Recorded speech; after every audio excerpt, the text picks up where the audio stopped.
Hi everybody, it's great to be here today on the occasion of the launch of the 8th sustainability study that we've been doing all these years as in partnership with Economic Times. And this study actually began in partnership with Economic Times, Futurescape and IIM Udaipur. And there have been a lot of people that have supported us in this endeavor. And the most important thing today is that for companies that are navigating the changing policy and regulatory systems, the writing is on the wall. They either have to change fast or become irrelevant. Climate change and digital transformation are creating new risks, and at the same time, new opportunities are opening up too. Our study actually focuses on many of these aspects where we try to understand what organizations are doing, how they are navigating the changes, and what is the kind of leadership that is needed to actually navigate this transition into a greener, cleaner, sustainable world. And I have Nandita here with me, and I want to really ask her what is it that people can do themselves. I mean, of course, there are things that can be done at a process level, at a policy level that organizations can do, but after all, organizations are led by people. And what is it that needs to be done to lead the people transition? Thanks, Namrata. I don't know whether one does it to lead others, but you do it as more a way of life because, you know, I mean, all of us are being impacted by climate change and we are seeing the environmental impacts of even policies and even what we think is doing good for our economy. Oftentimes we just measure things in terms of money, GDP and all of that, but not in terms of the environmental impact it has. So while these things seem very large and we feel that we are such a small drop, even if we do make a change in our lives, how is it really going to impact? But I do believe that every drop counts. And, finally, if we do not make those small changes in our lives, then we have no business to even complain about climate change. So if we once acknowledge the fact that the world is changing for the worse and we as human beings are the biggest abusers of this planet, because if we got extinct, I think the world would still flourish, the planet would still flourish.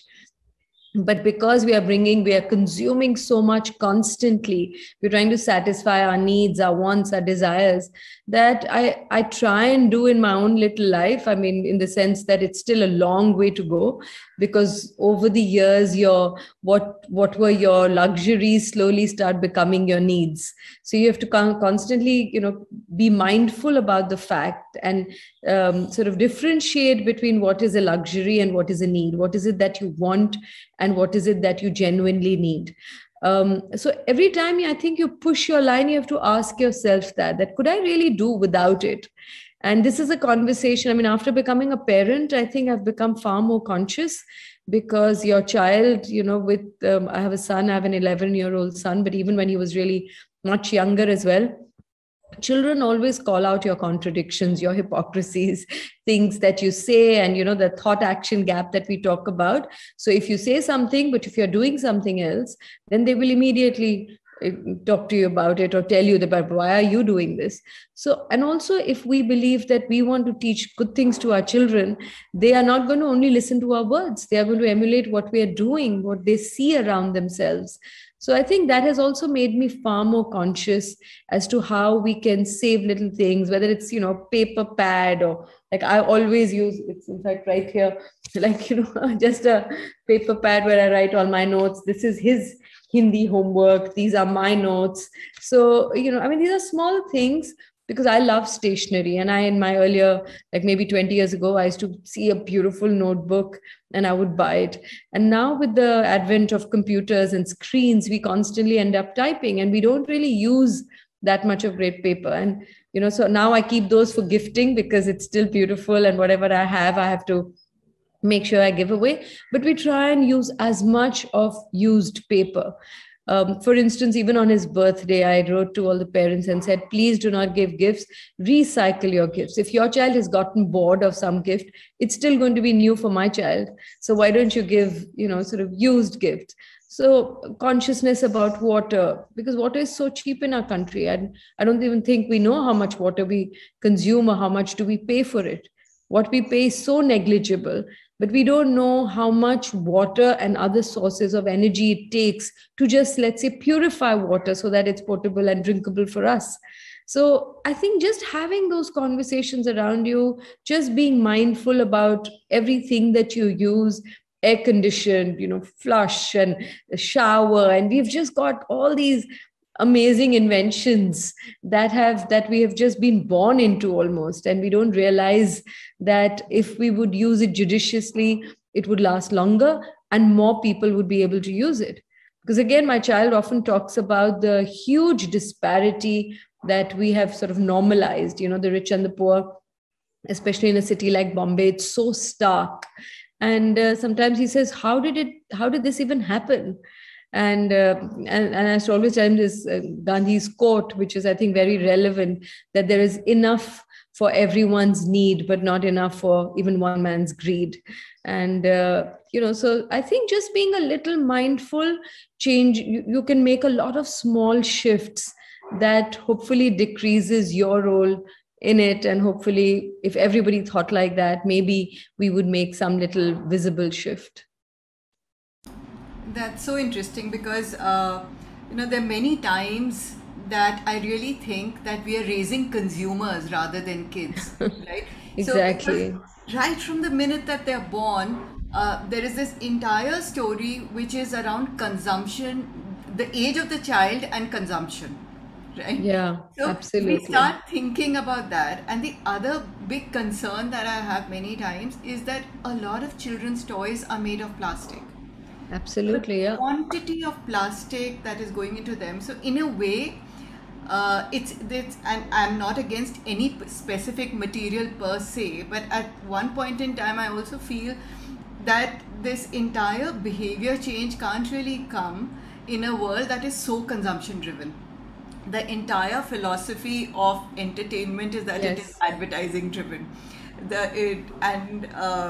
Everything around us, even when we travel, we are endlessly consuming the travel experience. We are endlessly consuming everything else that is around us, and companies thrive on that. And They are the deciding, in fact, system. our needs. Sorry to cut in, but I just meant that they are deciding. The market forces, the advertisements, they are deciding what we want. Like, it's like you create a certain need with this thing that you want to then provide. And you're absolutely right about plastic toys, which are just, I mean, what do you do? Like, for instance, Legos. It's very popular with kids. It's a wonderful game as well. You build, we try and get those wooden blocks. There is a lovely game called Kapla. And, I got it in Europe, and they're just little sticks. They're not even colorful. They're not different sizes. They are same size sticks. And in fact, because there is not a set pattern, children come up with innumerable creative ideas of building all kinds of things. And my son has been engaged with it for several years because the building or whatever they're constructing keeps getting more and more So complex. is it an issue of design then? So at one point in time, so there's this entire consumption story is about excess. It's about the materials that we use. It's also about poor design. When Yes. all these products were designed, nobody really thought of the fact that where will they go eventually? Absolutely. No, but we can think now. I mean, We can it's think now already it's too a late. smart It's time. already too It's late. already too late, and so and it's perhaps time for us to actually start debating this, discussing this. And in our study, what we really found was that this transition towards a clean, green, and maybe a net zero kind of a world really needs a rethinking of materials. It needs a rethinking Absolutely. of the supply chain. So, a supply chain is not going to be a green supply chain if the design of the product is wrong, if the materials that we use are wrong. Brand purpose that we see on television with a lot of brands talking about, a higher purpose beyond themselves is again not going to stand for anything unless you're inherently sustainable, unless you're inherently using renewable energy, renewable sources of materials and so on. So just brand purpose to drive distinctiveness, that my brand is different, is not really brand purpose per se. It's great advertising. So perhaps there is Exactly. time to think deeper about many aspects that are all around us that we take for granted, that we don't necessarily give that kind of importance to. And I would like to call upon all business leaders to really rethink Yes. their product marketing communication strategies. And I think like material, so communication can only happen when you have really noble intentions of making that difference, of kind of almost apologizing for adding this enormous amount of, let's say, plastic that they've been using for a long time, and saying, okay, whatever mistake we've made, now we are going to rectify and we're going to use it with another material which is more sustainable, which is biodegradable, or whatever it may be. So, and companies obviously have a much bigger role because they are more impactful. They reach out to a lot more people.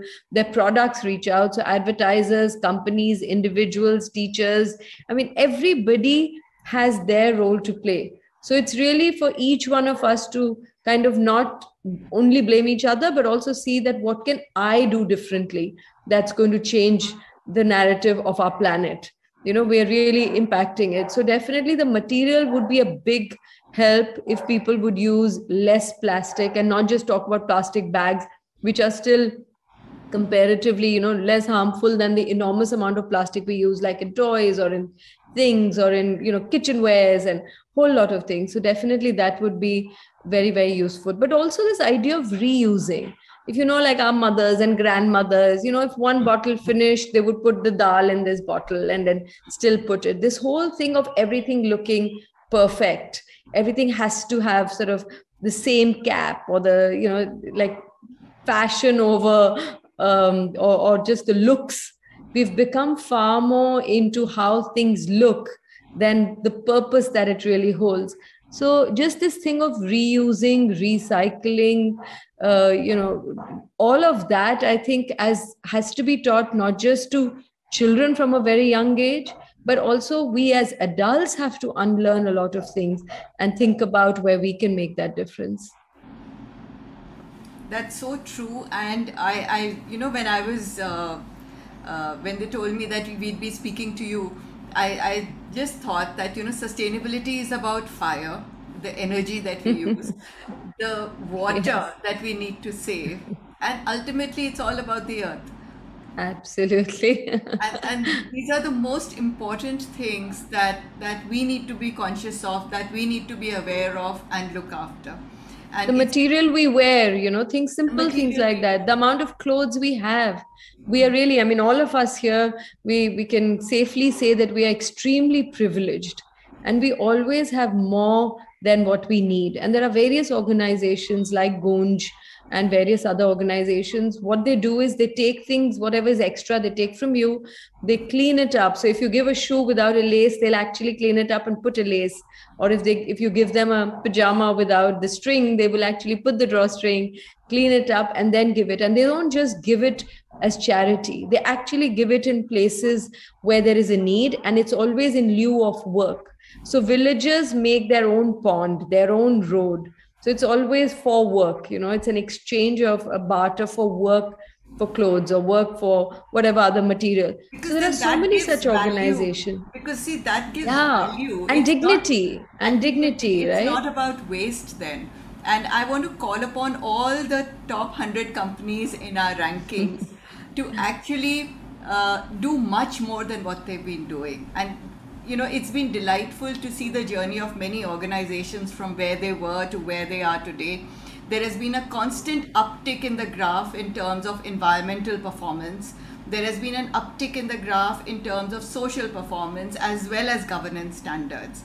But we all realize that this is just an icing on the cake, and we have Yeah. to rethink our systems. We've got to make systemic shifts for us to do a significant transformation of our world. And this is the decade of transformation. This is the decade And we could where the all do human more, design, for we can, sure. yeah, we can all certainly do more. And I would like to sort of thank everybody for supporting us and being part of our journey. And thank you so very much, Nandita, for your time this Thank you, evening. Namrata, and thank you for launching this report. I'm sure it's going to be very useful for all of us, and especially for companies that genuinely want to rethink. Thanks a lot. Fabulous. Have a great day. Bye. You too. Thank you.